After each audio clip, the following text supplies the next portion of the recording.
The heart is wide open, heart is wide open, my heart is wide open, heart is wide open, my heart fill me, breathe me to peace. Heart is wide open. Identifica un narcisista.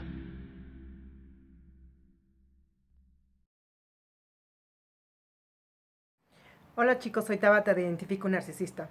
El capítulo de hoy es sobre dos particularidades que tienen los narcisistas de las que no hablan los libros de psicología o los psicólogos en general. Una de estas particularidades es que los narcisistas siempre viven paranoicos. Sea del tipo histriónico, sea del tipo borderline, sea del tipo encubierto. Todos los narcisistas generalmente tienen como una especie de paranoia, un sentido de persecución. Muchos de ellos viven en casas rodeados de bardas gigantescas, con sistemas de seguridad extras, con cámaras, con alambres, o sea, viven permanentemente asustados de ser robados. Y casualmente, muchos de ellos siempre son robados. Es muy curioso ver, por ejemplo, yo cuando cuando terminé con el cucaracho, en ese mismo año le robaron dos veces su coche. Y él vivía todo el tiempo con miedo a que lo fueran a robar. No usaba reloj. Tenía un reloj de estos así carísimos, súper ostentoso, que siempre guardaba en la cajuelita. O lo tenía, nada más se lo ponía para bajar al restaurante o al bar o a la reunión, ¿no? Y no lo ostentaba porque decía que se lo iban a robar. Y efectivamente se lo acabaron robando en uno de estos asaltos a su coche, que lo encañonaron y le quitaron el coche. El sapo también vivía en una casa en donde para abrir la puerta de la entrada tenías que abrir como 4 cerrojos y una barra, o sea, era una cosa impresionante. Las ventanas siempre estaban súper selladas, o sea, como con doble seguro las ventanas, así. O sea, yo estoy segura que ustedes pueden contarme historias similares, aquí abajo pueden hacerlo. Siempre tienen este sentido de persecución. Hace poco me tocó también una huésped aquí, de un cuarto que alquilo de vez en cuando, que la acabé corriendo porque descubrí que era una sociópata intelectual. Se encontró una mala víctima, pero empezó a hacer cosas muy jodidas aquí en mi propia casa y la acabé corriendo. Y ella quería que le pusiera un cerrojo extra en su cuarto, en su cuarto, un cuarto que yo he alquilado miles de veces y que nunca me han pedido eso, ¿no? El tlacuache vivía también permanentemente con la paranoia de que le iban a robar. Bueno, un día me pidió si tenía yo un móvil viejito, ¿no? Para llevarlo en el coche para cuando lo volvieran a asaltar. O sea, para que no se llevaran su móvil bueno, su celular bueno, que si tenía un celular de esos viejitos para que cuando lo asaltaran, todo el tiempo están preparados para un asalto, para un robo. Y saben que casualmente sí les roban y los asaltan mucho.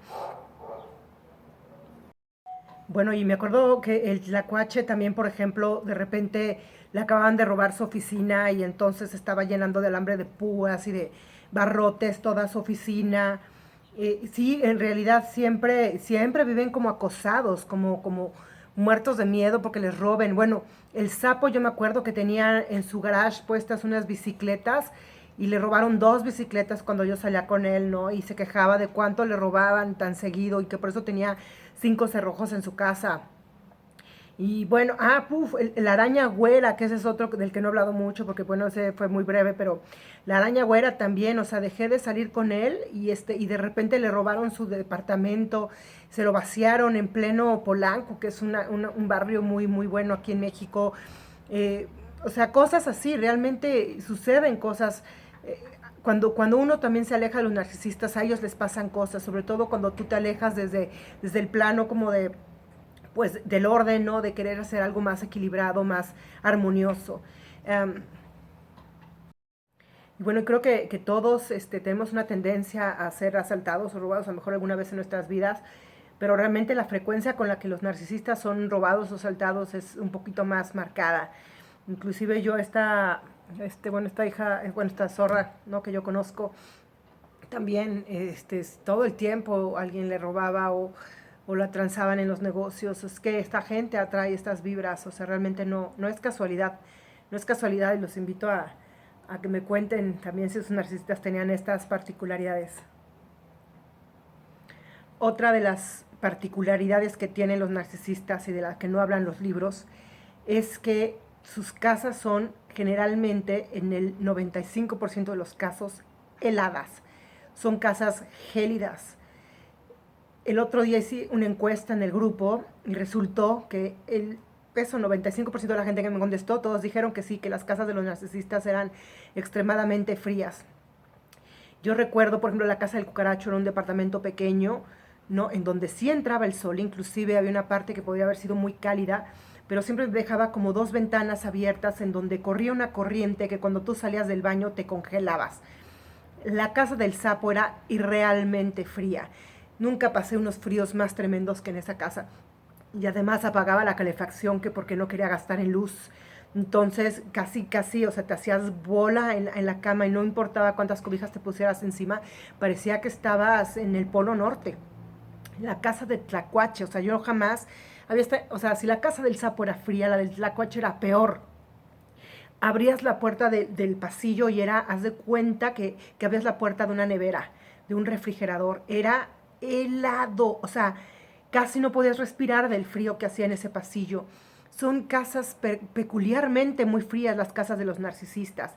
El otro día filosofábamos un poco por qué sería la razón de esto. Y pues alguien decía que a lo mejor como son almas del infierno, ellos tienen siempre mucho calor.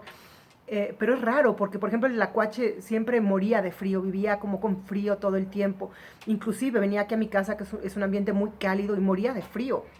Estaba casi con chamarra en un lugar aquí bueno, chamarra para los españoles que no sepan, con unas cazadoras, o sea, como para el frío, como si hiciera frío, y no hace frío, ¿no? Y vivía permanentemente con frío y su casa era francamente helada. Y bueno, pero sí la particularidad de las casas siempre son muy, muy frías, las casas de los narcisistas en general. Pocos narcisistas tienen una casa cálida, inclusive en el grupo me contaba alguien que pues cuando vivía ahí el narcisista la casa era fría, fría, fría, fría, pero cuando él se fue, ella remodeló la casa y ahora era súper cálida, súper, digamos, acogedora. También es fácil ver como las casas de los narcisistas, aunque sean impecables, pulcras, o aunque sean un desastre, siempre tienen como un aire de desolación, como de hueco, de vacío, de tumba. Inclusive algunos en el grupo se atreven a decir, ¿no?, que son como espacios muy sórdidos, muy fríos. Y si no son fríos, son frívolos. Pero noten esto, cuando empiezan a salir con alguien, cuando están en una casa que les habla de una tristeza, de una desolación, de un vacío, pongan atención, porque esto puede ser una señal, esto puede ser un hogar narcisista. Y no falla, amigos, no falla. Y es curioso ver, por ejemplo, que aquí cuando venía el Tlacuache, por ejemplo, que sí siempre tenía frío, también casualmente mi casa se volvía un poco fría. Quizá exagero un poco, pero ahora que lo estaba reflexionando, bueno, también eran épocas frías, era noviembre, era octubre, a lo mejor pues, eran épocas de ser frío, ¿no? O fue casualidad, porque también el sapo lo conocí en invierno y también cuando vino también hacía frío. De hecho, un día tuve que prender todos los fogones de la cocina porque hacía mucho frío una vez que vino el sapo. Es muy curioso. Y, por ejemplo, la araña güera tenía casa aquí mismo en esta ciudad que es muy cálida y en su casa hacía frío. Bueno, mis perros cuando los llevaba ahí tenían que usar suéter o una chaqueta porque hacía mucho frío en su casa. Es curioso, noten y platíquenme aquí abajo si sus narcisistas también tienen una casa fría, pero estoy segura que me van a decir que sí, porque ya hice la encuesta en el grupo y la mayoría de la gente fue así. Pues bueno, espero sus comentarios y identifiquen un narcisista. Si no se han suscrito al canal, pues pónganle el subscribe aquí abajo, pónganle like y bueno, los invito también a unirse a Facebook o al Twitter y también les invito a seguir el link de la canción que está aquí abajo, que es la canción de la entrada, que es una cantante australiana muy buena y que la verdad la canción está divina, bájenla, está muy bonita esa canción. Y bueno, es una canción que habla justamente de abrir nuestros corazones, de ser más cálidos y alejarnos de toda esta frialdad y paranoia que tienen los narcisistas. Identifiquen un narcisista, nos estamos viendo.